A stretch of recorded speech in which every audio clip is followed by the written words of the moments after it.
Up until this point, it's a one-game season for you guys. Talk about the importance of not changing what you did to get to this point then. I mean, keeping the guys loose heading in and not having them think about the fact that it's all riding on this one. Yeah, but it is. So we got to prepare like it is. And we talked about yesterday getting them together moving forward about we got 5 days here. Really, we got 4. To where, you know, we could take a break after that, but right now there's no time to take a break. You know, whatever we've done to prepare to beat Cincinnati, whatever we did to prepare to beat Pitt, we got to do it again. We got to do it right now. We don't have any time to rest or feel good about a victory or, you know, say it was too hard and now I need a break. We don't have time for any of that. We got to prepare for the next, you know, and this was yesterday. We got to prepare for 5 days like we got to go win the game. We can rest after that. So the truth of the matter is it does come down to this one game because it's the only game left. And we'll deal with the bowl game once we find out where we're playing. But right now, this is the only game on the schedule, and we better give it everything we got because this team will be remembered by what happens on Thursday night. Mark Snyder doing the same stuff that USF did when you saw him before? A little bit. I try to remember, you know, going back, he was a little different, and Coach Dunlap was with him at Marshall as well. But he's him, you know, and Skip's got a philosophy of what he wants to do defensively. They're a lot like they were at East Carolina. You know, when Skip was at East Carolina, I remember Skip being a very sound, very basic 4-down team that had good D-line play, and they remind me a lot of that. And Coach Snyder is a great DC. He's a great coach. Got a lot of respect for him, and have competed against him in the past, and does a fantastic job as well. Schematically, are you going to run the ball as much? You said after the Pitt game with Spain and Fight in there, you ran the ball more. Are you going to continue to do that? Hope so. Hope it looks okay. The tricky part about it is when you run it, it doesn't. You're not getting what you want. Just staying with it, and that you got to get a feel for how that's going. You got to figure out why you're not getting yards or why you are getting yards, and who's carrying it and who's not doing a good job of blocking, and Gino doing a good job of making proper checks. There's a lot more going into it than just saying, you know, we're going to run the ball 8 of the first 10 snaps. You got to get a good feel for what the situation is. David, you talked the other night about being so discouraged by the fact that you just got to throw away more than half your playbook because you can't pass block.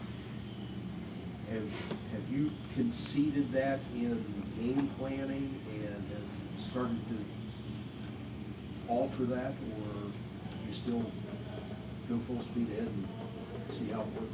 We've tapered it some. We've tapered it some. It's still all about within the game, how it looks within the game.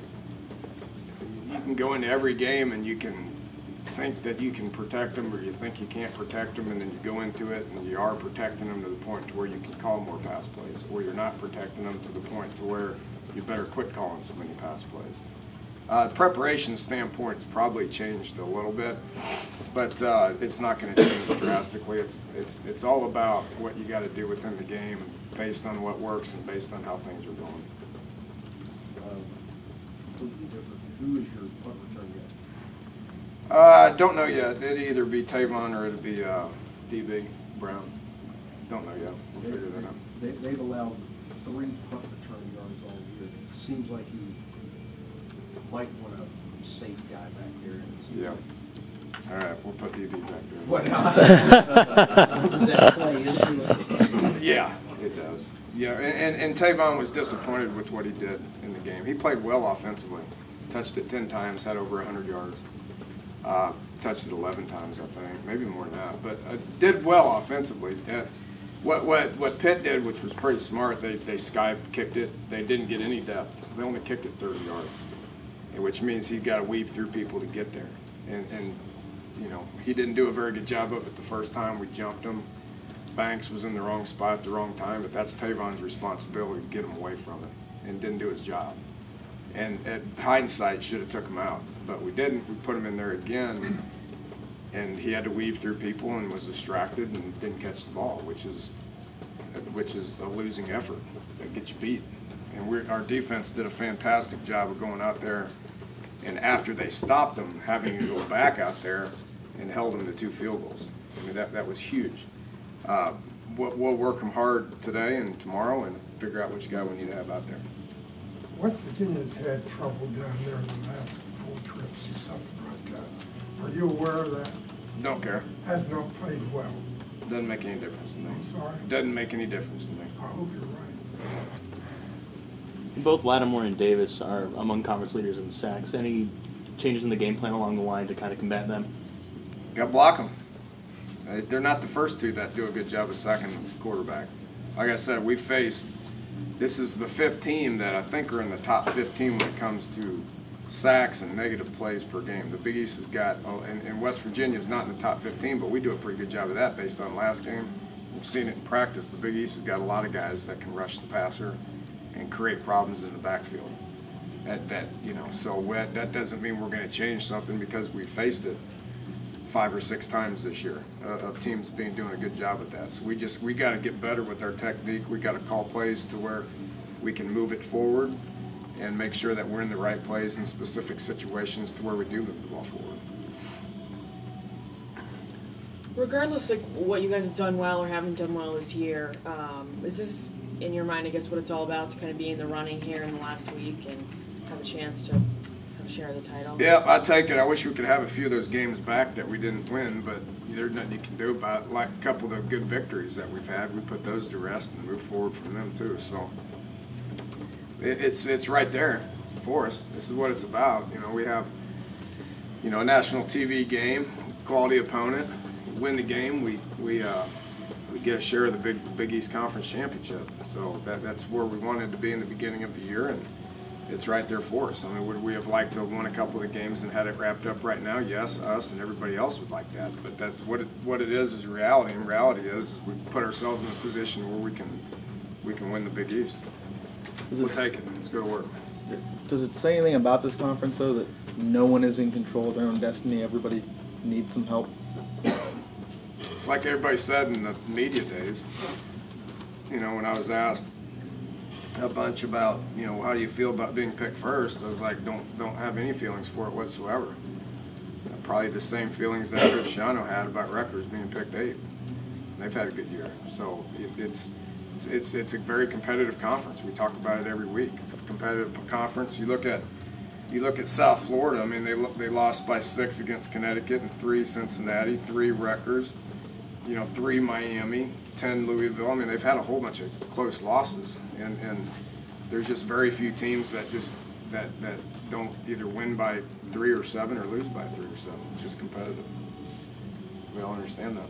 You guys seem pretty happy lately with your ability to find a couple things to win a game, especially. They're on the other end of that, but I'm sure they'd like to get the 6th win, do some damage to you guys. How effective are both of those, the close losses versus the close wins? There's a confidence and a frustration.